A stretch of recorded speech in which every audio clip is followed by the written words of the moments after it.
أعوذ بالله من الشيطان الرجيم بسم الله الرحمن الرحيم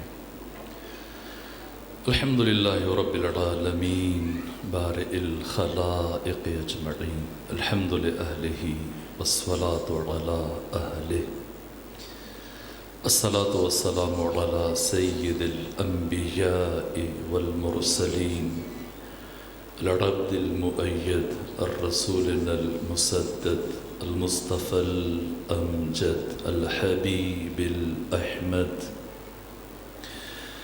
النبي الأمي المكي المدني السراج المنير الكوكب الدري صاحب الوقار والسكينة المدفون بأرض مدينة سيدنا ونبينا وشفيع ذنوبنا طبيب قلوبنا وحبيب نفوسنا ومولانا أبي القاسم محمد المصطفى صلى الله عليه وسلم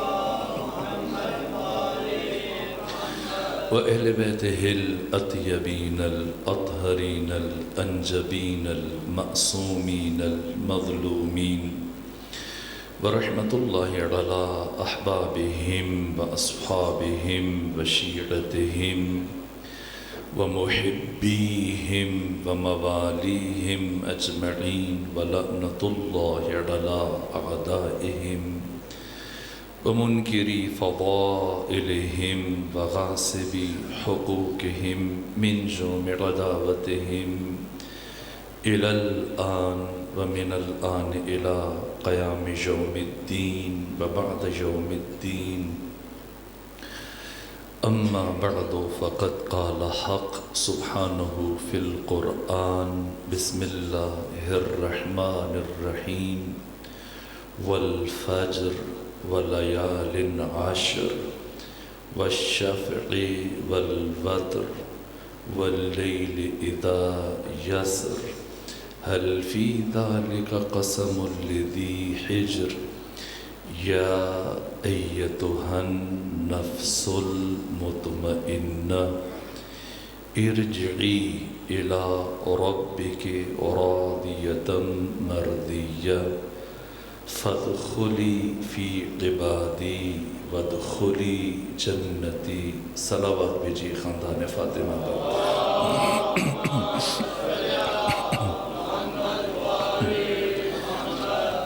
خدا نے سبحان کا سپاس گزار کہ پروردگار نے مجھے توفیق عطا فرمائی ایک مرتبہ پھر ولایت کی وادی اور ولایت کا قریہ کے شاہراہ سے گزرتے ہوئے جس کی نگاہ سقف و بام پہ پڑتی ہے اور ہر گھر کی چھت پہ علم نظر آتا ہے، خود مومنین کو تقویت کا احساس ملتا ہے۔ یہ قریہ ولایت جس کا نام تریٹ سیدہ ہے، پروردگار کی بارگاہ میں شکر ادا کرتا ہوں کہ یہاں کے علم دوست غیور اور بامعرفت مومنین کی زیارت کا شرف حاصل ہوا۔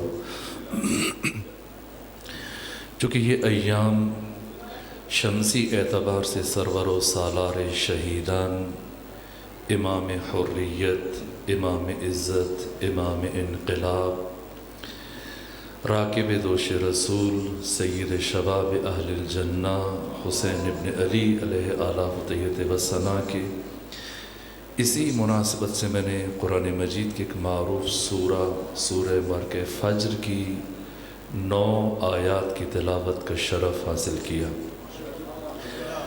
سورہ مبارکہ فجر قرآن حکیم کا 99 نمبر سورہ ہے۔ اس سے پہلے سورہ غاشیہ جس کا عدد 88 ہے، اس کے بعد پھر سورہ بلد ہے جس کا عدد 90 ہے، اور پھر سورہ بلد کے بعد سورہ مبارکہ شمس جو قرآن مجید کا 51واں سورہ ہے، جس کی تفسیر کا شرف پچھلی مرتبہ جب میں آپ کی خدمت میں حاضر ہوا تو کسی حد تک کچھ کلمات عرض کرنے میں کامیاب ہوا۔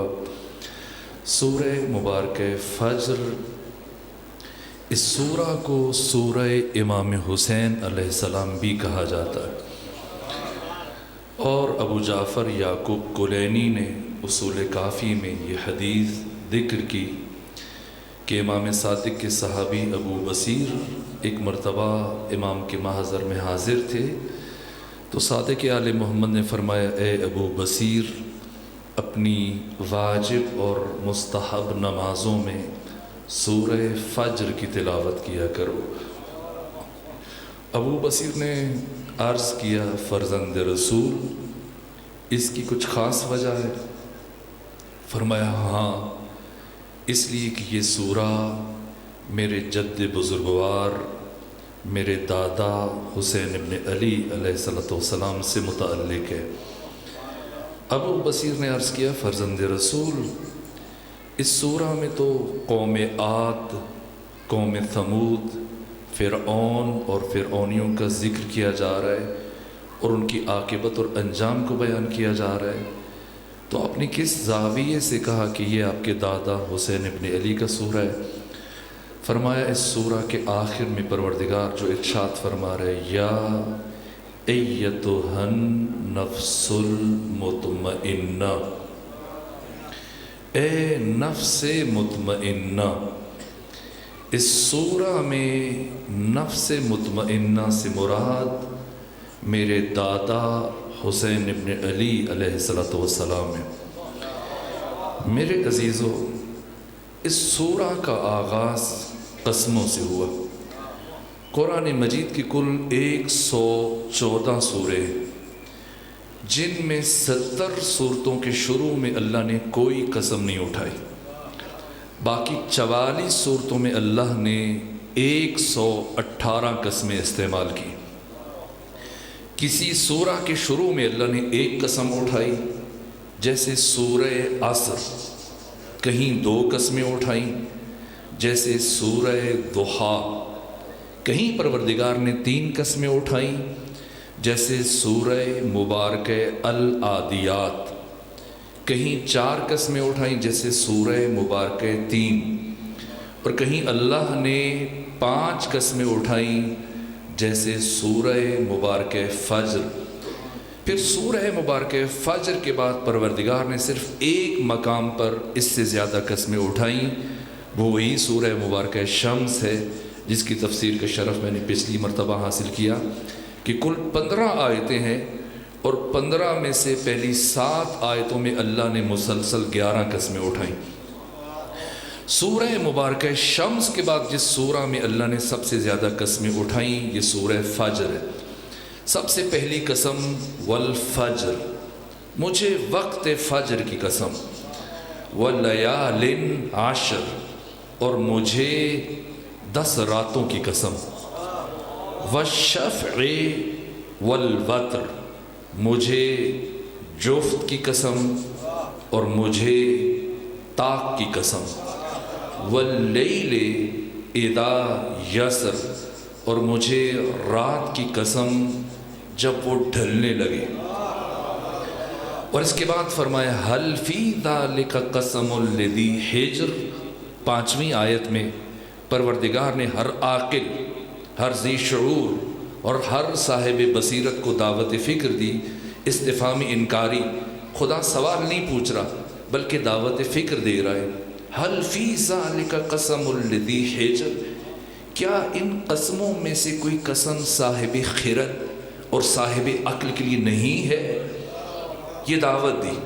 اور پھر اس کے بعد اس سورہ کے آخر میں یہ پہلی 5 آیتیں، کل 30 آیتیں، پہلی 5 آیتیں اور اس کے بعد آخری 4 آیتیں، یا ایتھا النفس المطمئنہ، صرف ترجمہ عرض کر کے پھر تفسیر کی طرف بڑھے۔ اے نفس مطمئنہ، ارجعی الی ربک، لوٹ آ اپنے رب کی طرف، راضیتم مردیہ، اس حال میں کہ تو اس سے راضی، وہ تجھ سے راضی،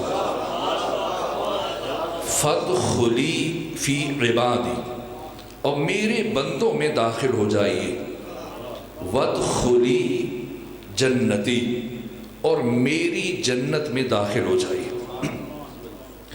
میرے عزیزو، جس طرح سے میں نے عرض کیا امام صادق کا یہ جملہ، اگر یہ جملہ نہ بھی ہوتا تو سرور و سالار شہیدان حسین ابن علی کا یہ جملہ جو بحار الانوار کی 92 نمبر جلد کے صفحہ نمبر 821 پر علامہ مجلسی نے تحریر کیا، خود وہ ہستی جس نے نوکے سنا پہ قرآن کی تلاوت کی، کیا حکیمانہ تقسیم کی قرآن کے مضامین کی۔ حسین ابن علی فرماتے ہیں بہار کی 92 نمبر جلد صفحہ نمبر 821، کیا فرمایا؟ القرآن علی اربعۃ اشیاء، یہ حسین فرما رہے کہ یہ قرآن 4 چیزوں پر مشتمل ہے، العبارہ والاشارہ واللطائف والحقائق۔ اس قرآن میں عبارت ہے، اس قرآن میں اشارے ہیں، اس قرآن میں لطائف ہیں اور اس قرآن میں حقائق ہیں۔ قرآن ان 4 چیزوں پر مشتمل، کس کا کون سا حصہ بنتا ہے قرآن میں؟ یہ حسین ابن علی نے فرمایا العبارۃ فللعوام، قرآن مجید کی عبارت، اس کے حروف، کلمات، الفاظ، تلاوت، اس کا ظاہر یہ عوام کے لیے، عوام کے لیے ان کا حظ و نصیب قرآن مجید میں اتنا ہے اور بس۔ والاشارۃ فللخواص، اور قرآن کے اشارے یہ خواص کے لیے، یہ عوام کے فہم و ادراک سے ماورا ہے، ان کی حیطہ قدرت سے بالاتر ہے۔ قرآن کے اشارے خواص کے لیے، اور یہ خواص ہیں کون؟ ابھی مجھ سے پہلے میرے عزیز بھائی نے مجھے دعوت دیتے ہوئے علامہ کہا اور عالم کہا، لیکن یہ مجاز ہے۔ عالم کون ہے؟ علی فرماتے ہیں، فرمایا نحن العلماء، ہم اہل بیت رسول، ہم 14 علماء ہیں، وشیعتنا الطلاب، اور ہمارے شیعہ ہمارے شاگرد ہیں، جو ہم سے سیکھتے ہیں، اور جو ہم سے نہیں سیکھتے اور ہم سے دور ہیں وہ خس و خاشاک ہیں۔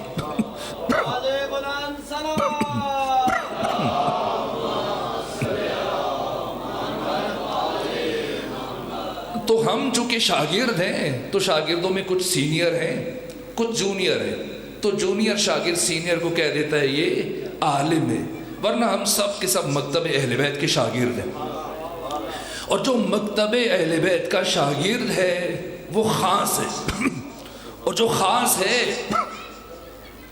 تو حسین ابن علی فرماتے الاشارۃ فللخواص، قرآن کے اشارے یہ خواص کے لیے۔ تو جب خواص تشریف فرما ہے تو میں اشاروں پہ ہی بات چلاؤں گا، لیکن حدیث مکمل کر لوں۔ واللطائف فللاولیاء، قرآن مجید کے لطائف، لطائف قرآنی یہ اولیاء خدا کے لیے۔ والحقائق للانبیاء، اور قرآن کے حقائق یہ انبیاء کے لیے۔ تو چونکہ خواص تشریف فرما ہے تو اشارہ کافی ہے۔ اگر امام صادق صرف اتنا بتا دیتے کہ یہ سورہ میرے دادا حسین ابن علی سے متعلق ہے تب بھی صاحبان معرفت کے لیے کافی تھا، لیکن جو فرمایا، جب پوچھا کہ کون سی بات، یا تو فرعون کا، عاد و سمود کا ذکر ہو رہا ہے، فرمایا نفس مطمئنہ۔ یہ نفس مطمئنہ کون ہے؟ جو پروردگار فرما رہا ہے یا ایتھا النفس المطمئنہ ارجعی الی ربک، اے نفس مطمئنہ۔ تو میرے عزیزو، صاحبان بصیرت تشریف فرمائے، اس قطع ارضی پر 8,500 سالہ انسانی تاریخ، آدم سے لے کر آج کے دن تک، اس روح زمین پر، اس عالم ہست و بود میں، تاریخ بشری میں نفس مطمئنہ کا کامل ترین اور بارز ترین مصداق صرف اور صرف حسین ابن علی ہے۔ اللہ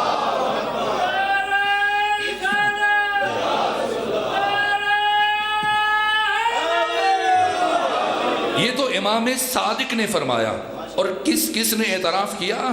تسلسل کلام کے لیے جملہ عرض کروں، آگے بڑھوں۔ یزید ابن معاویہ ابن ابو سفیان کی فوج کا رپورٹر 2 محرم کو حسین کربلا آئے، 2 محرم کو یزید کی فوج کا رپورٹر کربلا پہنچ گیا، اور برابر 8 دن امام حسین نے کربلا میں گزارے، اور 8 دن یزیدی فوج کا رپورٹر آپ کے قریب سائے کی طرح ساتھ ساتھ رہتا تھا۔ اس کو یزید نے شام سے بھیجا تھا کہ مجھے شبس ربعی پر، مجھے محمد بن اشعث پر، مجھے قیس بن اشعث پر، مجھے عمر ابن سعد پر، حرملہ پر، ابن زیاد پر، شمر ابن ذلجوشن پر، ان پر اعتماد نہیں ہے، یہ مکار ہیں، جھوٹ بول سکتے ہیں۔ شام سے بھیجا تاکہ تم کوفہ پہنچ کر جہاں بھی حسین سے سامنا ہو، جو دیکھو لکھتے جاؤ۔ میرے دوستوں نے کربلا میں کیا کیا وہ بھی لکھنا، حسین اور حسین کے ساتھیوں نے کربلا میں کیا کردار ادا کیا یہ سب لکھنا، اور لکھ کے میرے پاس آنا۔ تو یزیدی فوج کا رپورٹر 8 دن امام حسین کے ہمراہ رہا، یہاں تک کہ جب عاشور کا دن آیا 10 محرم، اور وہ لمحہ جب حسین ابن علی کے آخری لمحات چل رہے ہیں شہادت سے پہلے کے، ایک مرتبہ یہ چلتا ہوا عمر ابن سعد کے پاس پہنچا، کہا اے عمر ابن سعد، مجھے اجازت دو کہ میں اس زخمی کو 2 گھونٹ پانی پلاؤں۔ شہید راہ خدا شہید مرتضیٰ مطہری نے حماسہ حسینی میں اس روایت کو تحریر کیا، اس کی سند کے لیے اتنا کافی ہے۔ پہنچا، کہا اے عمر ابن سعد اجازت دو کہ میں اس زخمی کو 2 گھونٹ پانی پلاؤں۔ عمر ابن سعد نے تعجب سے کہا کہ تو یزید کا بھیجا ہوا ہے اور یزید کے سب سے بڑے دشمن کو پانی پلانا چاہ رہے؟ کہ پریشان نہ ہو، میں وعدہ کرتا ہوں جب پلٹ کے جاؤں گا میں یزید کے سامنے تمہاری شکایت نہیں کروں گا، اور دوسرا وعدہ کرتا ہوں کہ مال دنیا میں سے جو کچھ بھی میرے پاس موجود ہے وہ سارے کا سارا میں تمہیں دے دوں گا، بس اتنی اجازت دو کہ میں 2 گھونٹ اس زخمی کو پانی پلا سکوں۔ عمر ابن سعد نے تعجب سے کہا آخر تو اتنی بڑی ضمانت دے رہا ہے اور اتنا بڑا وعدہ کر رہا ہے، اس سے تجھے کیا فائدہ؟ کہا میں 8 دن سے برابر اس شخص کو بہت قریب سے مشاہدہ کر رہا ہوں۔ دیکھیے شام سے آیا تھا، یزید کا بھیجا ہوا تھا، پروپیگنڈے کے ماحول میں پروان چڑھا تھا، لیکن چونکہ فطرت پاک تھی، بس ایک خاص ماحول میں رہنے کی وجہ سے فطرت کے اوپر گرد آ گئی تھی، لیکن جیسے ہی نور حقیقت کو قریب سے مشاہدہ کیا وہ گرد چھٹی، اور غیر محسوس طریقے سے اسے پتہ بھی نہیں چلا کہ کس لمحے اس نے روح حسین سے قریب تر ہونا شروع کیا۔ اور اب کیا جملہ کہا عمر ابن سعد کو، کہا اے عمر ابن سعد، میں 8 دنوں سے مسلسل اس شخص کے چہرے کی طرف دیکھ رہا ہوں، اس کے حرکت و سکون کو، اس کی گفتار و کردار کو، اس کے بولنے کو، اس کی عبادت کو، دوستوں کے ساتھ رویے کو، اس کی گفتگو اور خطبات کو، اور آج کے دن جو عجیب سا نور اور اطمینان میں اس انسان کے چہرے پر مشاہدہ کر رہا ہوں، مجھے یقین ہو چل رہا ہے کہ اللہ کا انتہائی خاص بندہ ہے، اور اگر میں پانی کا جام لے جاؤں اور یہ انسان مجھ سے یہ پانی کا جام قبول کر لے اور 2 گھونٹ پانی کے پی لے اور ایک نگاہ کرم میرے چہرے پر ڈال دے تو مجھے یقین ہے کہ پروردگار میرے سارے گناہوں کو معاف کر دے گا اور پروردگار مجھ پر جنت کو واجب قرار دے گا۔ یہ سنا عمر ابن سعد نے، کہا ٹھیک ہے اگر تجھے ضمانت دے رہا ہے اور وعدہ کر رہے تو جاؤ۔ اس نے پانی کا جام اٹھایا اور دوڑا شط فرات کی طرف، لیکن جتنی دیر تک یہ شط فرات تک پہنچا، جام بھرا، پلٹا، اتنی دیر میں یا تو عمر ابن سعد نے شمر ابن ذلجوشن سے کہا یا خود شمر ابن ذلجوشن آگے بڑھا، اور جتنی دیر میں وہ رپورٹر پلٹ کے آیا اتنی دیر میں یہ امام حسین کو شہید کر چکا تھا، اور امام حسین کا کٹا ہوا سر آپ کے سینے پر رکھ دیا تھا۔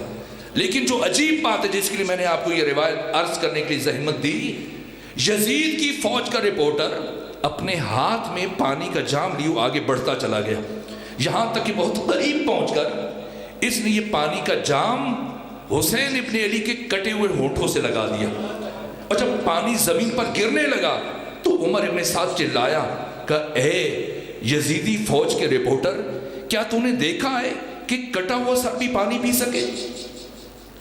جیسے ہی عمر ابن سعد نے جملہ کا، یزیدی فوج کا رپورٹر حیرت سے پلٹا اور پلٹنے کے بعد جو جملہ کا شہید مطہری نے حماسہ حسینی میں تحریر کیا کہ اے عمر ابن سعد واللہ لقد شغلتنی نور وجہی ان فکرت قتلے، اے عمر ابن سعد اللہ کی قسم مجھے اس شخص کے چہرے کے نور اور اطمینان نے اتنا جذب کیا کہ میں یہ بھول ہی گیا کہ اس انسان کا گلا کٹ چکا ہے۔ یہ حسین ابن علی، یہ حامل نفس مطمئنہ، شہید مطہری فرماتے ہیں روز عاشور جیسے جیسے حسین ابن علی پر مصائب اور حوادث کے پہاڑ ٹوٹ رہے تھے، دشمن خود خوف زدہ تھے کہ حسین ابن علی کے چہرے پر طمانینت کے آثار میں اضافہ ہو رہا تھا۔ یا ایتھا النفس المطمئنہ ارجعی، لوٹا الی ربک، اپنے رب کی طرف، کس حال میں؟ راضیتاً، مرضیہ، یہ مقام رضا ہے۔ کون سمجھے حسین کون ہے؟ مورخ یہی لکھے گا کہ 28 رجب کو حسین ابن علی نے مدینہ چھوڑا، لیکن جب اس دید سے انسان سورہ مبارکہ فجر کے تناظر میں سیرت حسینی کا مطالعہ کرے گا، بظاہر حسین مدینہ چھوڑ رہے ہیں، بباطن اللہ کی رضا مدینہ چھوڑ رہی ہے۔ یہاں تک کہ 10 محرم کو حر ابن یزید الریاحی، جس نے 2 محرم کو امام حسین کا راستہ روکا تھا، آنکھوں پہ پٹی باندھی، غلام کو ساتھ لیا، بیٹے کو ساتھ لیا اور آیا حسین ابن علی کی بارگاہ میں، اور جب کہا آقا کیا میری توبہ قبول ہو سکتی ہے؟ جتنی 56 کتابیں، منہاج الدموع کو اٹھا کے دیکھ لیجئے، مقتل ابو مخنف کو اٹھا کے دیکھ لیجئے، اور دیگر جتنی بھی بڑی بڑی سید ابن طاؤس کی اللحوف اٹھائیں، جتنی بھی کتابیں، جیسی حر ابن یزید نے کہا امام حسین سے کیا مجھے معافی مل سکتی ہے؟ امام حسین کہتے ہیں نہیں، تم قابل معافی نہیں ہو، یا فرما دے میں نے تمہیں معاف کیا؟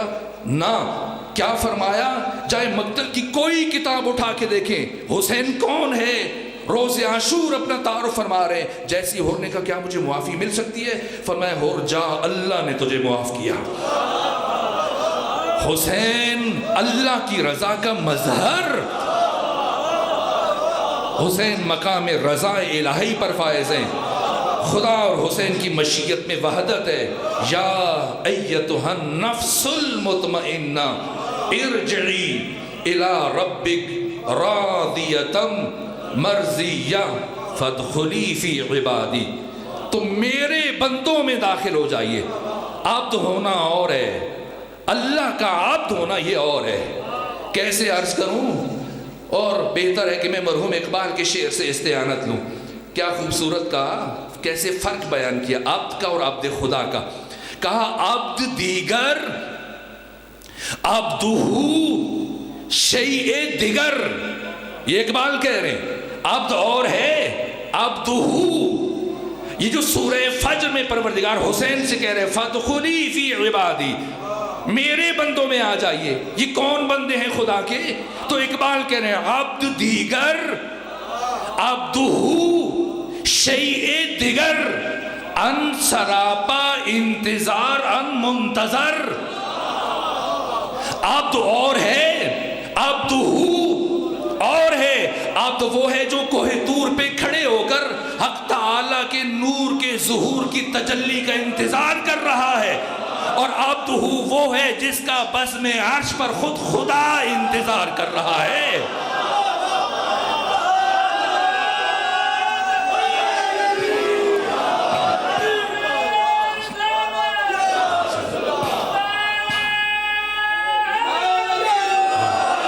فادخلی فی عبادی، میرے بندوں میں، یعنی صرف خدا انتظار نہیں کر رہا، حسین ابن علی کے انتظار کرنے والوں میں محمد مصطفیٰ ہیں، فاطمہ زہرا ہیں، علی ابن ابی طالب ہیں، حسن مجتبیٰ ہیں، آپ بھی ان میں آ جائیے۔ وادخلی جنتی، اور میری جنت میں، جنت ذی مراتب مقام ہے۔ کوئی یہ نہ سمجھے کہ ایک ایسا باغیچہ ہے جہاں ہر ایک کو دھکیل دیا جائے گا تم بھی چلے جاؤ تم بھی چلے جاؤ، نہ، جنت ذی مراتب مقام ہے۔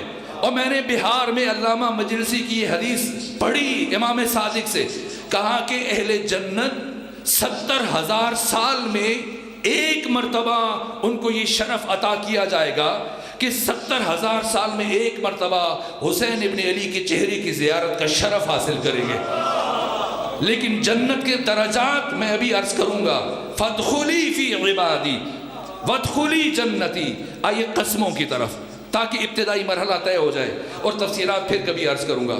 پڑھنے والے آ چکے لیکن میں قسموں کی وضاحت کر دوں. پہلی قسم والفجر. اور امام راغب اصفہانی نے کیا معنی کیا فجر کا؟ یہ فجر کو فجر کیوں کہتے ہیں آپ؟ فجر کا مطلب ہے وسیع شگاف. چونکہ یہ سفیدی کا شگاف رات کی تاریکی کے پردے کو چاک کر دیتا ہے، اس لیے اس وقت کو فجر کہا جاتا ہے.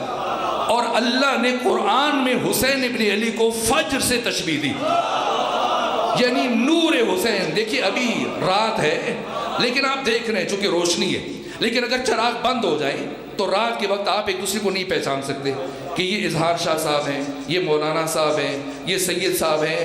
پہچان نہیں سکتے. صبح کا انتظار ہوگا، صبح ہو تو دوست دشمن کو پہچان سکیں، اچھا کون ہے، برا کون ہے، اپنا کون ہے، بیگانہ کون ہے. تاریکی میں نہیں پہچان سکتے.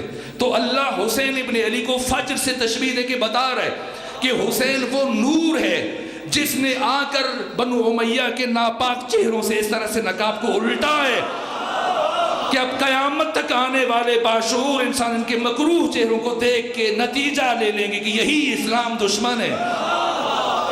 والفجر واللیال عشر. مجھے 10 راتوں کی قسم.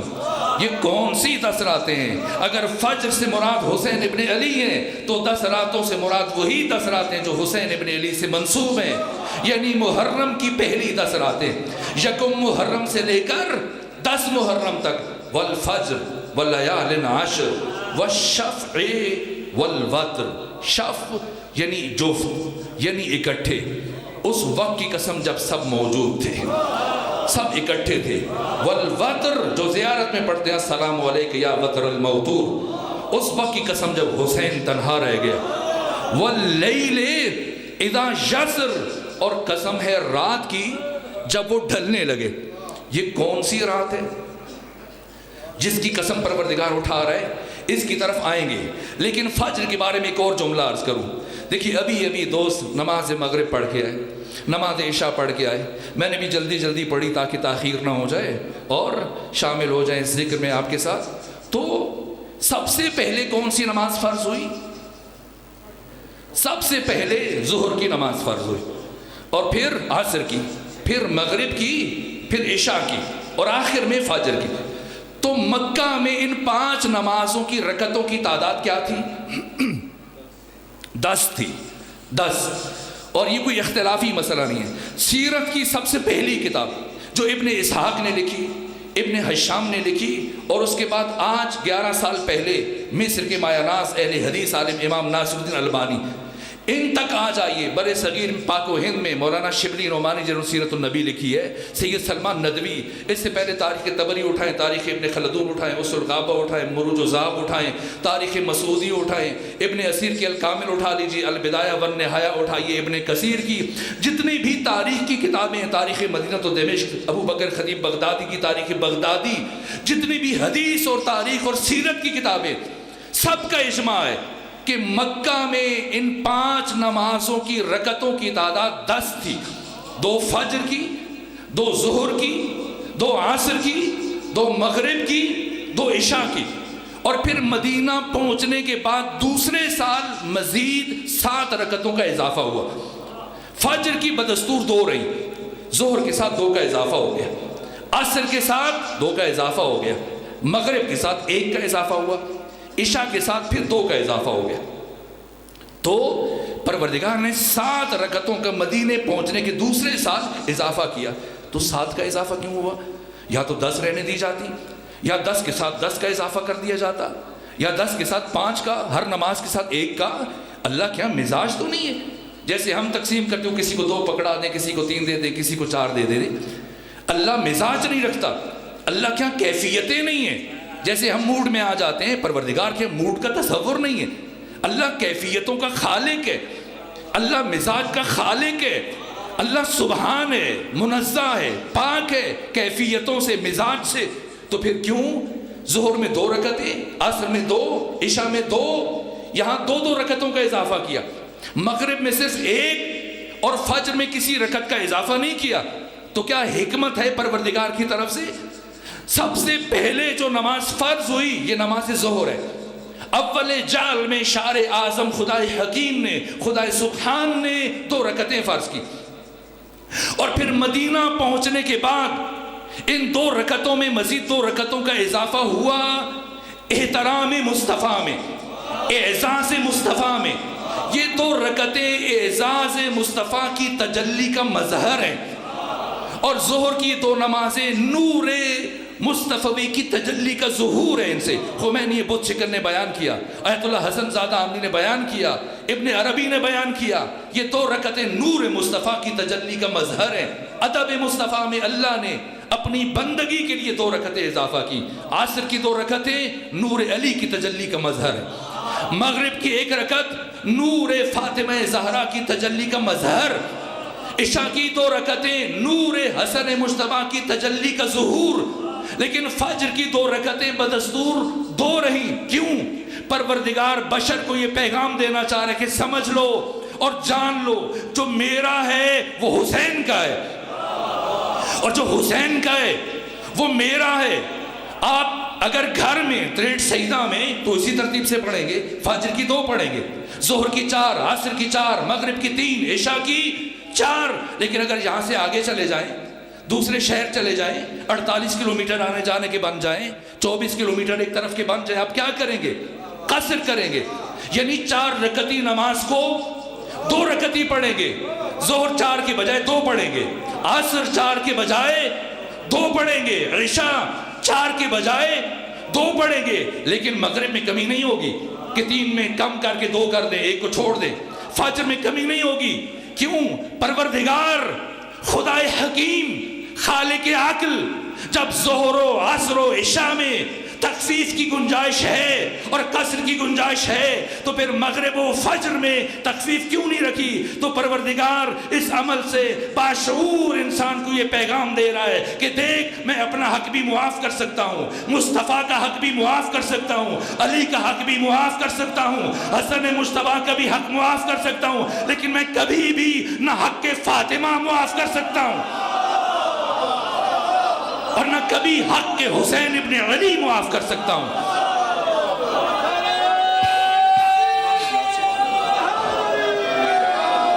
بشر مدیون ہے ذات فاطمہ کا، ہر باغیور، ہر غیور انسان، غیرت مند انسان قیامت تک ممنون احسان ہے ماں اور بیٹے کا، فاطمہ زہرا اور حسین ابن علی کا۔ اگر فاطمہ نہ ہوتی تو 1,24,000 نبیوں کی محنت برباد ہو جاتی۔ تمام نبیوں کی محنت کا خلاصہ نظام ولایت ہے۔ ان 14 کی ولایت کو کس نے بچایا؟ فاطمہ زہرا نے بچایا۔ درختوں کے لیے نہیں گئی تھی، پیغام ولایت کو قیامت تک آنے والی باشعور نسلوں تک پہنچانے کے لیے فاطمہ دربار میں گئی تھی، اور جو کام فاطمہ نے ادھورا چھوڑا اسے آ کے حسین ابن علی نے مکمل کیا۔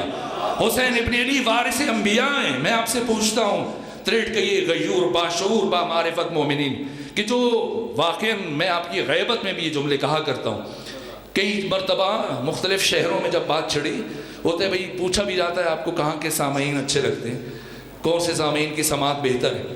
یہاں تک کہ میں مانتا ہوں اہل ملتان سے میں شوق سے جاتا ہوں، ان کی سماعتیں بہت بلند ہیں، لیکن وہاں بیٹھ کے بھی کہتا ہوں کہ پاکستان میں ایک ایسا دیہات ہے جن کی سماعت کا معیار آپ سے بھی بلندتر ہے، واقعاً بلند ہے۔ اسی لیے میں آپ سے دست ادب جوڑ کے عرض کروں، میری رہنمائی کیجئے کہ امام حسین علیہ آلاف و طیت وسلم نے کیوں مدینہ چھوڑا؟ اس لیے کہ آپ کو خطوط لکھے گئے اہل کوفہ کی طرف سے؟ نہ، ان کو پتہ ہی نہیں تھا۔ سب سے پہلا خط جو آیا 3 بر اعظموں میں وہ امام حسین کو لکھا گیا۔ اہل کوفہ کو تو جا کر پھر شعبان کے آخر میں پتہ چلا۔ سب سے پہلا خط، یہاں تک کہ یزید کو بھی خبر نہیں ہے، خط لکھنے والا کوئی اور ہے، باپ جب بستر مرگ پر ہے، خط تحریر شدہ ہے، یہاں تک کہ اطباء، معالجین، حکماء سب دائیں بائیں ہیں اور آخری سانسیں چل رہی ہیں، جان کنی اور حالت احتضار میں، اور قاصد تیار ہے، گھوڑا تیار ہے، بس یقین حاصل ہو جائے کہ امیر شام کی موت ہو چکی ہے۔ جیسی امیر شام کی موت ہوئی، فوراً سے قاصد روانہ کیا گیا. سب سے پہلا خط 9 کروڑ افراد میں سے جس فرد کو منتخب کیا گیا حسین ابن علی ہیں. یہاں تک جب امیر شام کی موت ہوئی بیٹا موجود نہیں ہے, جنازہ اس کی کمانڈر نے پڑھایا اور 3 دن تک شام کے حالات کو اپنے کنٹرول میں رکھا, اور چوتھے دن جب یزید پلٹ کے آیا باپ کی موت کے بعد تب حکومت اس کے سپرد کی. تو سوال یہ کہ سب سے پہلا خط امام حسین کو کیوں لکھا گیا, کسی اور کو کیوں نہیں لکھا؟ کیا مجبوری حاکم کی؟ حاکم کی مجبوری یہ تھی کہ وہ اپنی نامشروع اور ناجائز حکومت کو مشروع بنانا چاہتا تھا اور اپنی اس حکومت کو خلافت کا لباس پہنانا چاہتا تھا, اور اس کے لیے مجبور تھا کہ اگر 8 کروڑ 99,99,999 افراد بھی یزید کی بیعت کر لیں تب بھی یہ مشروعیت بنو امیہ کو حاصل نہیں ہو سکتی تھی جب تک کہ زمانے کا محمد مصطفیٰ اس کی تائید نہ کرے. یہ مجبوری تھی, یہ حاکم کی مجبوری تھی. لیکن امام حسین کیوں گئے کوفہ؟ کیا اہل کوفہ نے خط لکھے اس لیے گئے؟ اہل کوفہ کے خطوط کی پہلی کھیپ قیس ابن مسہر سیداوی اور سعید بن عبداللہ حنفی لے کے 15 رمضان المبارک کو مکہ آئے. ابھی تک انہیں پتہ ہی نہیں تھا, پہلا خط امام حسین کی طرف آ رہا ہے رجب کے آخر میں. امام حسین 3 شعبان کو مکہ پہنچ گئے, 4 مہینے 5 دن مکہ رکے, اور آپ کے قیام کے 1.5 مہینے کے بعد اہل کوفہ کے خطوط آ رہے ہیں. اس کا مطلب یہ کہ اہل کوفہ کی دعوت پر امام حسین نے مدینہ نہیں چھوڑا. پھر کیا اس لیے کہ یزید نے بیعت کا مطالبہ کیا اس لیے مدینہ چھوڑا؟ نہ کرتے بیعت مدینے میں رہتے. کیوں مدینہ چھوڑا جب سب آپ کو مشورہ دے رہے تھے؟ عبداللہ بن زبیر مشورہ دے رہا تھا, عبداللہ بن عمر مشورہ دے رہا تھا, عبداللہ ابن عباس مشورہ دے رہا تھا, محمد حنفیہ مشورہ دے رہے تھے, سلمہ مشورہ دے رہی تھی. ابن عباس نے کہا آپ عراق نہ جائیں, یمن چلے جائیں, وہاں آپ کے بابا کے ماننے والے ہیں, عراقی آپ کے ساتھ وفا نہیں کریں گے. جناب حنفیہ نے کہا آپ پہاڑی علاقوں میں پناہ گزین ہو جائیں, جگہ بدلتے رہیں, حاکم وقت آپ تک دسترس حاصل نہیں کر سکے گا. کسی نے کہا عبداللہ ابن عمر نے کہ آپ ہندوستان چلے جائیے, آپ محفوظ رہیں گے, بیعت بھی نہ کریں, جان بھی بچا لیجئے. اپنے عزیزوں کی مخدرات عصمت و طہارت کیا امام حسین نہیں بچا سکتے تھے؟ عبداللہ بن زبیر نے بھی تو بیعت نہیں کی یزید کی, کیا قتل ہو گیا تھا؟ نہ, 11.5 سال حکومت کی, اور یزید سے بڑی حکومت کی. یزید کی حکومت سمٹ کر شام تک محدود رہ گئی, اور یزید نے 3 سال 8 مہینے 14 دن حکومت کی, اور کس حالت میں مرا آپ جانتے ہیں, کس بیچارگی میں. ساری حکومت اس کی سمٹ کر اکٹھی ہو گئی. اس کے بعد اس کا بیٹا معاویہ آیا, 40 دن حکومت کی, پھر اس کو قتل کروا دیا گیا. اس نے خود ہی پہلے طائب توبہ کی اور پھر اس کو مروا دیا گیا. پھر مروان بن حکم نے 9 مہینے حکومت کی. پھر عبد الملک بن مروان 11.5 سال تک زور لگاتے رہے. پورا عراق, پورا حجاز, مکہ, مدینہ, مصر, یہ سارا خطہ عبداللہ بن زبیر کے قبضے میں تھا. یزیدیوں اور مروانیوں کی حکومت 11.5 سال سمٹ کر شام تک رہ گئی. تو اس نے بھی تو بیعت نہیں کی, تو کیا قتل ہو گیا تھا؟ امام حسین بھی بیعت نہ کرتے, ہندوستان چلے جاتے, یمن چلے جاتے, پہاڑی علاقوں میں پناہ گزین ہو جاتے. جب جانتے تھے, جب اپنی زبان سے فرمایا شاء اللہ ان یرانی قتیلا, میں قتل ہو جاؤں گا, تو کیوں گئے؟ اس بات کو سمجھ رہے ہیں میرے عزیزوں, گفتگو سمیٹنا چاہ رہا ہوں. کیوں حسین ابن علی گئے؟ حسین ابن علی اپنی خاطر نہیں گئے, قیامت تک آنے والے باضمیر انسانوں کی نجات کے لیے گئے تھے. آج سے چند سال پہلے ہوتا تھا, اب تو نہیں ہوتا, کئی سالوں سے یہ سلسلہ رک گیا. بہت اچھا سلسلہ تھا. لاہور میں موچی دروازے میں ہندوستان پاکستان سے اسکالرز اکٹھے ہوتے تھے, اردو زبان, سکھ آتے تھے, ہندو آتے تھے, دیوبندی, بریلوی, اہل حدیث, شیعہ, سب جمع ہوتے تھے, اور آ کر امام حسین کو خراج عقیدت پیش کرتے تھے. آپ کے امام بارگاہ سے کہیں بڑا, 3 گنا بڑا وہ ممبر ہوتا تھا جہاں پر یہ ساری شخصیات کو مدعو کیا جاتا تھا. تو نماز مغرب کی اذان ہونے سے صرف 5 منٹ رہ گئے تھے, اور علامہ علی نقی نکن کو مہلت دی گئی, اور ٹائم چونکہ کم تھا, انہوں نے خطبہ پڑھا تو کہا وقت ختم ہو رہا ہے. تو موضوع یہ تھا کہ اگر حسین کربلا نہ جاتے تو کیا ہوتا. انہوں نے ایک جملہ کہا, اور میں سمجھتا ہوں شاید ایک جملہ اس لیے کہا کہ وقت کی تنگی باعث تھی, ورنہ شاید کھولتے تو وہی فرماتے جو میں عرض کرنے لگا ہوں. لیکن انہوں نے کیا کہا کہ اگر حسین کربلا نہ جاتے تو کیا ہوتا؟ تو فرماتے کہ جمعہ بدھ کے دن پڑھا جا رہا ہوتا.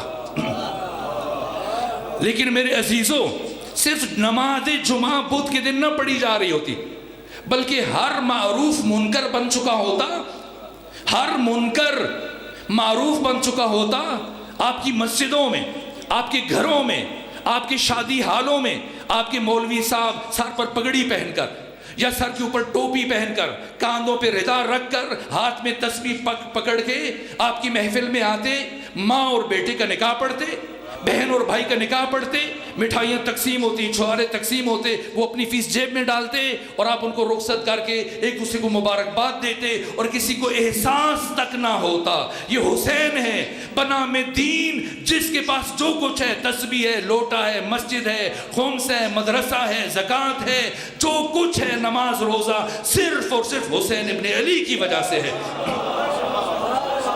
اس لیے جو انسان ذرہ برابر غیرت دینی رکھتا ہے، قیامت تک کبھی حسین کی چوکھٹ سے اپنا سر نہیں اٹھائے گا۔ ہر انسان مدیون ہے حسین ابن علی کا، اور کوئی انسان حسین ابن علی کا قرض ادا نہیں کر سکتا۔ والفجر ولیال عشر والشفع والوتر، بس آخری جملہ، واللیل اذا یسر، اور قسم ہے رات کی جب وہ ڈھلنے لگے۔ یہ کون سی رات ہے؟ یہ شب عاشور ہے۔ کیوں اس رات کی قسم اٹھائی جا رہی ہے؟ اگر کسی نے شب عاشور کو سمجھنا ہے تو لازم ہے کہ پہلے شب ہجرت کو سمجھے۔ اگر شب ہجرت سمجھ میں نہیں آئی تو پھر شب عاشور بھی سمجھ میں نہیں آئے گی، اس لیے کہ جو معاملہ شب ہجرت ہوا وہی معاملہ شب عاشور ہوا ہے۔ جو روح شب ہجرت میں موجود ہے وہی روح شب عاشور میں موجود ہے۔ شب ہجرت میں کیا ہوا؟ جب ایک عبد نے اپنی جان خدا کو سونپ دی اور خدا کو بیچ دی، اور حدیث نہیں ہے کہ کوئی مسلمان انکار کرے، یہ قرآن ہے۔ وَمِنَ النَّاسِ، لوگوں میں سے ایک ایسا ہے، مَن یشری، جو بیچتا ہے، نفسہو، اپنی جان، اور کیا خریدتا ہے؟ جان بیچی خدا کو۔ کس نے؟ علی نے۔ کیا خریدا؟ مرضات اللہ، اللہ کی رضا۔ یہ کب ہوا؟ شب ہجرت۔ شب ہجرت میں کون سی تجارت ہوئی؟ ساری دنیا مل کر جاگتے ہوئے وہ تجارت نہ کر سکے جو علی نے سوتے ہوئے کی ہے۔ کیا بیچا اور کیا خریدا؟ شب ہجرت علی نے اپنا نفس، اپنی جان، اپنی روح، اپنی حیات خدا کو بیچی، اور کیا خریدا؟ خدا کی رضا۔ تو علی نے اپنا نفس خدا کو فروخت کیا، اور بدلے میں کیا خریدا؟ اللہ کی مرضی، اللہ کی مشیت، اللہ کی رضا۔ تو جب شب ہجرت یہ معاملہ ہو گیا کہ علی نے اپنا نفس بیچ دیا، تو اب نفس علی کہاں ہے؟ خدا کے پاس۔ نفس علی خدا کے پاس، اور اللہ کی رضا علی کے پاس۔ نفس علی خدا کے پاس اور رضائے خدا علی کے پاس۔ اب اگر کسی کو بڑا شوق ہے علی سے بیعت لینے کا تو جائے خدا کے پاس، اس لیے کہ نفس علی وہاں ہے۔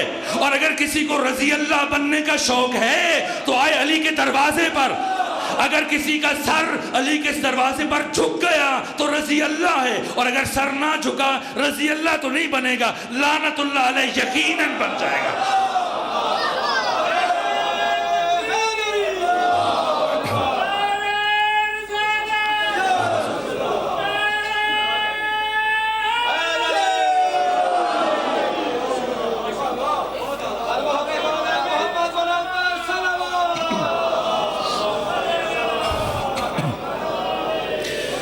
تو جو معاملہ شب ہجرت ہوا وہی معاملہ شب عاشور ہوا۔ شب ہجرت ایک نے اپنی جان خدا کو بیچی، شب عاشور 72 نے اپنی جان خدا کو بیچی۔ آخر کیا وجہ ہے کہ پیغمبر کے 1.5 لاکھ صحابہ ہیں، اہل تسنن بھی سب کو رضی اللہ کہتے ہیں، کبھی کسی نے علیہ السلام کہا ہے؟ تو پھر یہ 72 کون ہیں کہ جنہیں علیہ السلام کہا جاتا ہے؟ اگر پیغمبر کے اصحاب رضی اللہ ہیں تو حسین کے اصحاب علیہ السلام کیسے ہو گئے؟ اس لیے کہ شب ہجرت، شب عاشور انہوں نے جو تجارت کی ہے، کیا تجارت کی ہے؟ پہلے حسین ابن نے فرمایا جاؤ چلے جاؤ، میں تم سے راضی ہوں، میرا نانا بھی راضی ہے، میری ماں فاطمہ بھی راضی ہے، کوئی شکوہ نہیں۔ کیا کوئی اٹھا؟ کوئی نہیں اٹھا۔ ممکن ہے کہ مورخ یہ تحلیل کرے کہ یہ سب کے سب حسین ابن علی کو وارث جنت سمجھتے تھے، اس لیے نہیں اٹھ رہے تھے کہ اگر اٹھے تو جنت ہاتھ سے جاتی ہے. تو اب کیا فرمایا؟ جاؤ میں تمہیں جنت کی ضمانت دیتا ہوں. کوئی فضل الرحمان جنت کی ضمانت دے رہا ہے یا کوئی اور مفتی جنت کی ضمانت دے رہا ہے؟ نہ، وارث جنت کی ضمانت دے رہا ہے. کیا کوئی اٹھا؟ نہ، نہیں اٹھا. تو ممکن ہے مورخ لکھے کہ آنکھوں کی شرم مانے تھی، اس لیے حسین کو اس روشنی میں کس طرح سے سب کے سامنے چھوڑ کے چلے جائیں. تو حسین ابن علی نے فرمایا بیٹا علی اکبر چراغ خیمہ گل کر دو. چراغ بجھا، ایک چراغ بجھا 72 چراغ جل اٹھے. اور سب سے پہلے حبیب ابن مظاہر نے کیا کہا؟ حسین آپ فرما رہے ہیں ہم چلے جائیں. کیسے آپ کو چھوڑ کے چلے جائیں؟ اگر آج چلے جائیں تو قیامت کے دن آپ کے نانا محمد مصطفیٰ کو اور آپ کی ماں فاطمہ زہرا کو کیا منہ دکھائیں گے؟ اور اس کے بعد کون سی شخصیت کھڑے ہوئے؟ اور جناب قیس ابن مسہر سیداوی، اور اس کے بعد جناب حور ابن یزید الریاحی کی جو ایک غلام رات میں پہنچے تھے، اور پھر ابو سمامہ ساعدی اور دوسری شخصیات کھڑے ہوئے. اب عابس ابن شبیب شاکری نے کیا جملے کہے؟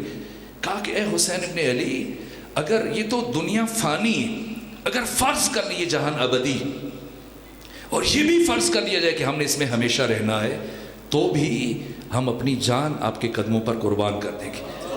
اور ایک صحابی اٹھے، کیا جملہ کہا کہ اگر تیر و تبر و نیزہ و شمشیر کے ساتھ اس طرح سے قتل کیا جائے کہ میرے جسم کے ٹکڑے ٹکڑے ہو جائیں اور پھر انہیں جمع کر کے جلا دیا جائے اور پھر راکھ کو فضا میں بکھیر دیا جائے، پھر زندہ کیا جائے، یہاں تک کہ 70,000 مرتبہ قتل کیا جائے، پھر اٹھایا جائے، تب بھی میری صرف ایک خواہش ہوگی کہ میں اپنی جان آپ کے قدموں پر قربان کر دوں. اور سعید بن عبداللہ حنفی نے کیا جملہ کہا؟ واقعاً لاجواب جملہ ہے. کہا حسین ابن علی آپ فرما رہے ہیں ہم چلے جائیں، آپ میری ایک بات کا جواب دیں، ہم چلے جاتے ہیں. کہا کس بات کا؟ کہ حسین ابن علی جن افراد کو ان کی ماؤں نے پیدا ہی اسی دن کے لیے کیا تھا وہ آپ کو چھوڑ کے کیسے چلے جائیں؟ فرمایا جزاکم اللہ خیر الجزا. اس لیے جوش ملی آبادی نے کہا کہ سر فرشتوں کے یہاں آج بھی خم ہوتے ہیں، ایسے انسان رسولوں میں بھی کم ہوتے ہیں. میں تو جاہل ہوں، بات پھیلا دیتا ہوں. مجھے مرحوم اظہر حسن زیدی صاحب کا جملہ یاد آتا ہے. وہ فرماتے ہیں کہ کسی نے پوچھا کہ اصحاب رسول اور اصحاب حسین میں کیا فرق ہے؟ کہ کوئی فرق نہیں ہے، بس ایک چھوٹا سا فرق ہے. کہ وہ کون سا؟ کہا آؤ اور جاؤ کا. کہ یہ کیسا فرق ہے؟ کہا پیغمبر 9 سال 27 جنگوں میں بلاتے رہے آؤ، کوئی نہیں آیا. حسین ساری رات فرماتے رہے جاؤ، کوئی نہیں اٹھا. یہ حسین کے ساتھی ہیں علیہ السلام، جو رضائے الہی کے، جو مشیت الہیہ کے حامل ہیں. رضی اللہ کہہ کے دعا دی جاتی ہے. اور لاہور کے کسی مولوی صاحب نے کہا کہ بھائی علیہ السلام سے مراد یہ کہ ہم ایک دوسرے کو بھی کہتے ہیں علیہ السلام، آپ پر سلام و علیہ السلام اس پر. نہ، یہ میرے اور آپ کے سلام کی بات نہیں ہو رہی ہے. علیہ السلام یعنی سلام اللہ علیہ، ان پر اللہ سلام بھیجتا ہے. بس میرے عزیزو، اور چونکہ مجھے میرے بات پڑھنے والے موجود ہیں، میں صبح سے مسلسل سفر میں اور چند ایک مجالس پڑھتے ہوئے یہاں آیا تو میں آخری جملے حق کے حسین ادا نہیں ہو سکتا. اور میں صرف ایک صحابی کی مثال عرض کرتا ہوں، سعید بن عبداللہ حنفی. کتنے تھکے ہوئے. سب سے پہلے انہوں نے 300 فرسخ کا سفر طے کیا، کوفہ سے مکہ آئے. قیس ابن مسہر سیداوی کے ساتھ 15 رمضان کو خطوط کی پہلی کھیپ لے کے آئے. اور پھر امام حسین نے مسلم بن عقیل کو ان کے ہمراہ روانہ کیا، لیکن فرمایا کہ ڈائریکٹ کوفہ نہیں جانا، مدینہ سے ہو کے جانا. یہ 300 سے زیادہ بنتا ہے، کم سے کم 300 فرسخ، 600 فرسخ. تیسری مرتبہ مسلم بن عقیل کا خط لے کے پہنچے دوبارہ امام حسین کے پاس. کتنا سفر ہوا؟ 900 فرسخ. چوتھی مرتبہ امام حسین کا خط لے کے آئے مسلم بن عقیل کے لیے، 1200 فرسخ کم از کم. کتنا بنتا ہے؟ 6500 کلومیٹر. 6500 کلومیٹر کا سفر طے کرنے والے سعید بن عبداللہ حنفی، اور 3 دن کے بھوکے اور پیاسے. اور شب عاشور ساری رات جاگ کر امام حسین اور ان 72 ساتھیوں کے ساتھ 5 گز چوڑی اور 5 گز گہری خندق کھودی. اور اس کے بعد جب خندق کھود چکی تو اب جھاڑیاں کاٹ کے لائے امام کے ہمراہ جنگل سے، اور ان کو خندق میں پھیلا دیا گیا. تاکہ امام حسین کی شہادت کے وقت امام رخصت آخر کے موقع پر انہیں آگ لگا دے، تاکہ امام حسین کی شہادت کے بعد دشمن اچانک سے خیموں پر حملہ نہ کر سکے۔ یہ امام حسین کی جنگی حکمت عملی تھی۔ اتنے تھکے ہوئے، اور روز عاشور جب ابو ثمامہ ساعدی نے اس سے عمر ابن سعد سے کہا کہ ہمیں نماز پڑھنے کی اجازت دو، تو کہا کہ تمہاری نماز قبول نہیں کہ اجازت دی جائے۔ اب امام حسین سے خواہش کی کہ جی چاہتا ہے آخری نماز آپ کی ابتدا میں پڑھ لیں، تو امام حسین نے یہاں پر نماز خوف ادا کی۔ کوئی یہ نہ سمجھے کہ حامل نفس مطمئنہ حسین ابن علی نے نماز خوف کیوں پڑھی، ایک فقہی اصطلاح ہے۔ نماز خوف قصر نماز کی طرح سے 4 رکعتی 2 رکعت نماز پڑھی جاتی ہے، اور اس کی ترتیب یہ کہ امام پہلے 1 رکعت پڑھتا ہے اور آدھے سپاہی امام کے پیچھے نماز پڑھتے ہیں اور باقی آدھے ان کی حفاظت کرتے ہیں، اور امام 1 رکعت پڑھنے کے بعد بیٹھ جاتے ہیں، اور جو پیچھے پڑھتے ہیں 1 رکعت امام کے ساتھ وہ اٹھ کے جلدی سے دوسری رکعت فرادہ پڑھتے ہیں، پھر وہ اپنی پوزیشن بدلتے ہیں، اور جو محافظ دستہ ہوتا ہے وہ آ کے پیچھے کھڑے ہوتا ہے اور امام دوبارہ کھڑے ہو جاتے ہیں۔ اب یہ امام کی دوسری رکعت ہوتی ہے اور بعد میں آنے والوں کی پہلی، اور وہ بھی دوسری رکعت فرادہ پڑھتے ہیں۔ یہ نماز خوف ہے۔ اور نماز خوف کا محل کیا ہے؟ اگر 2 مسلمان گروہ آپس میں لڑ پڑے تو یہاں نماز خوف پڑھنا درست نہیں۔ جنگ جمل میں، جنگ صفین میں، جنگ نہروان میں مولا متقیان نے نماز خوف نہیں پڑھی۔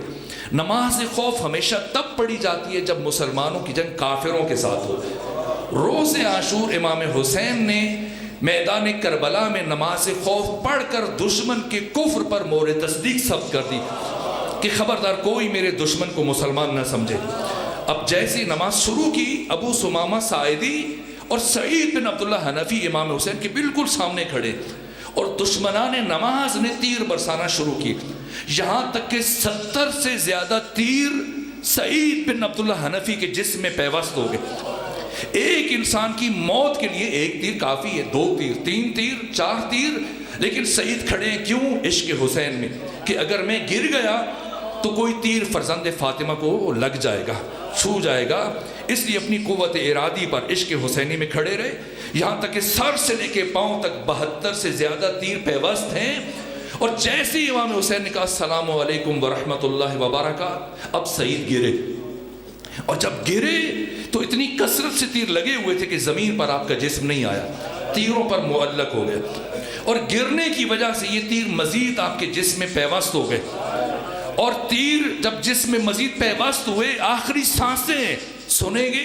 سعید بن عبداللہ حنفی نے کیا کہا؟ سید ابن ابو طاؤس نے اپنے مقتل اللحوف میں کہا کہ سعید بن عبداللہ حنفی نے رخ کیا امام حسین کی طرف اور کہا، ایک سوال پوچھا کہ اوفیت یا ابا عبداللہ، اوفیت یا ابا عبداللہ، اے حسین ابن علی کیا میں نے وفا کی؟ کیا میں نے حق ادا کیا؟ شہید مرتضیٰ مطہری کہتے ہیں کہ اتنا کچھ کر کے 3 دن کا بھوکا پیاسا، ساری رات خندق کھودتے رہے، جھاڑیاں کاٹ کے لاتے رہے، 6500 کلومیٹر کا سفر طے کیا، 72 سے زیادہ تیر جسم میں پیوست ہیں، اس کے باوجود کیوں پوچھ رہے ہیں کہ کیا میں نے حق ادا کیا؟ کہ اس لیے کہ سعید کو حسین کی معرفت حاصل ہو چکی تھی، اور سعید جانتے تھے کہ اتنا کچھ کر کے بھی حسین ابن علی کا حق ادا نہیں کیا جا سکتا۔ بس میرے عزیزو، اب میں ایک جملہ مصیبت کا عرض کروں، یہ جملے سعید نے کہے اور یہی جملے کسی اور ایک شہید کی ماں نے کہے، سینے میں سکت نہیں۔ بس ایک جملہ سن لیجئے، جب اسیروں کا یہ کاروان واپس مدینہ پہنچا اور ایک شہید کی ماں نے اپنے پوتے کی انگلی پکڑ کر اس کاروان کا استقبال کیا، کون؟ ام البنین، اپنے پوتے جناب فضل کی انگلی پکڑ کے اس قافلے کا استقبال کیا، اور جیسے ہی سید سجاد کا سامنا ہوا، سلام کے بعد اس بی بی نے جو پہلا سوال پوچھا کہ سید سجاد میرا دل پھٹا جا رہا ہے، بس اتنا بتا دیجئے کیا کربلا میں میرے بیٹے عباس نے اپنے آقا حسین کے ساتھ وفا کی یا وفا نہیں کی؟ سید سجاد فرمانے لگے، اے ام البنی، آپ نے وہ بات پوچھی ہے جس نے سید سجاد کے دل کو رلا دیا۔ کہ ام البنین ایک بات سنیں، پھر خود دیکھیں کہ اللہ اور حسین کی بارگاہ میں آپ کے بیٹے عباس کا مقام کیا تھا۔ کہ سید سجاد بتائیے کا ام البنین جب ہمیں اسیر کر کے کربلا سے شام کی طرف لے کے جا رہے تھے تو راستے میں ایک مقام پر عمر ابن سعد کی سواری میرے قریب چل رہی تھی، اور اثناء سفر میں عمر ابن سعد نے میرے بابا کے قاتل شمر ابن ذیلجوشن کو بلایا، اور بلانے کے بعد کہا اے شمر ابن ذیلجوشن، جب تو حسین کو قتل کر رہا تھا تو میں بہت دور تھا، کیا تو مجھے بتائے گا کہ اس دوران جب تو حسین کو قتل کر رہا تھا حسین نے کوئی بات کہی یا نہیں کی، اور اس وقت حسین کی حالت کیا تھی، حسین کی کیفیت کیا تھی، حسین کی تجھ سے کیا باتیں ہوئیں؟ تو یہ شمر کے کلمات ہیں جنہیں منہاج الدموع کے مقتل میں تحریر کیا گیا۔ کیا لکھا ہے؟ کہاں شمر کہتا ہے، امام سجاد حکایت کر رہے ہیں کہ شمر نے کہا کہ حسین خاک کربلا پر اپنی شمشیر کو گاڑے ہوئے اور شمشیر کے قبضے پر اپنی پیشانی رکھے ہوئے بیٹھے تھے، میں آگے بڑھا اور آگے بڑھ کر میں نے حسین ابن علی کے کندھوں سے حسین کو دھکا دیا، اور حسین پشت کے بل کربلا کی زمین پر گرے، اور میں آگے بڑھ کر حسین کے سینے پر سوار ہو گیا۔ حسین مجھے دیکھنا چاہ رہے تھے لیکن حسین کی آنکھوں میں اتنا خون جمع ہو چکا تھا کہ حسین مجھے دیکھ نہیں پا رہے تھے۔ بالآخر حسین نے اپنی قوت و طاقت کو جمع کیا اور اپنے ہاتھ کے دونوں انگوٹھوں سے اپنی آنکھوں کا خون صاف کیا، اور صاف کرنے کے بعد جب دیکھا کہ میں حسین کے سینے پہ بیٹھا ہوں تو کہا اے شمر بڑی اونچی جگہ بیٹھا ہے، اے شمر بڑی بلند جگہ پر بیٹھا ہے۔ اے شمر بچپنے میں میرے نانا محمد مصطفیٰ مجھے اپنی گود میں بٹھا کر میرے قمیض کے بٹن کھول کر مجھے سینے سے چومنا شروع کرتے تھے، پھر میرے گلے کے بوسے لیتے تھے، میری پیشانی کے بوسے لیتے تھے، میرے رخسار کے بوسے لیتے تھے، میرے کانوں کے بوسے لیتے تھے۔ تب میرے نانا محمد مصطفیٰ نے مجھے بتایا تھا اے میرے بیٹے حسین، تجھے کائنات کا شقی ترین انسان قتل کرے گا، جس کے چہرے پر چیچک کے داغ ہوں گے، جس کی شکل خنزیر سے ملتی جلتی ہوگی۔ کہا اے عمر ابن سعد، میں نے جیسی حسین کی گفتگو سنی مجھ سے برداشت نہ ہوا، میں نے حسین کی داڑھی کو بائیں ہاتھ سے پکڑا اور دائیں ہاتھ سے میں نے حسین کے رخسار پر تماچے مارنا شروع کی۔ بس میرے عزیزو، اسی اسرا میں حسین کی چھوٹی بیٹی آ گئی، اور جیسی میں حسین کو مارنے کی کوشش کرتا تھا وہ وسط میں آ کر حسین کے گلے پہ اپنا گلا رکھتی تھی۔ میں نے کافی مرتبہ ہٹانے کی کوشش کی لیکن جب وہ بچی نہ ہٹی، ایک مرتبہ میں نے بالوں سے پکڑا اور زمین سے بلند کیا اور ایسا تماچا مارا کہ وہ بچی بہت دور جا کے گری، یہاں تک کہ جب میں حسین کے سینے سے نیچے اتر آیا، جب میں حسین کے سینے سے نیچے اتر آیا، اب حسین نے اپنی قوت، میں ساری روایت چھوڑ رہا ہوں، بس ایک جملہ پڑھوں گا تاکہ مجلس مکمل ہو جائے۔ کہ میں نے جب حسین کے سینے سے نیچے اترا کہ اب میں حسین پر ضربے چلا سکوں تو حسین نے اپنی باقی ماندہ قوت جمع کی اور حسین حالت سجدہ میں چلے گئے، اور حسین جیسی سجدے میں گئے میں نے ضرب چلائی، اور جب میں نے ضرب چلائی حسین نے ذکر سجدہ پڑھنا شروع کیا، رضن بقضائک و تسلیم لامرک لا معبود سواک یا غیاث المستغیثین۔ میں نے دوسری ضرب چلائی، حسین نے پھر یہی ذکر پڑھا، میں نے تیسری ضرب چلائی، حسین نے پھر یہی ذکر پڑھا، میں ضربیں چلاتا رہا، حسین مسلسل یہی ذکر پڑھتا رہا، یہاں تک کہ جب میں نے 13ویں ضرب چلائی اور حسین کے سر کو حسین کے تن سے جدا کیا، اب میں نے حسین کے بالوں میں ہاتھ ڈالے اور حسین کے سر کو بلند کیا تو میں نے دیکھا کہ ابھی بھی حسین کے لب ہل رہے ہیں، ابھی بھی حسین کے لب ہل رہے ہیں۔ میں نے سوچا اب حسین کیا کہہ رہا ہے، اب حسین کون سا ذکر کر رہا ہے، لیکن حسین کی آواز بہت نحیف تھی۔ میں اپنے کان حسین کے لبوں کے قریب لے گیا، اور جب قریب لے کے گیا تو برابر حسین ایک ہی لفظ ادا کر رہے تھے، عباس عباس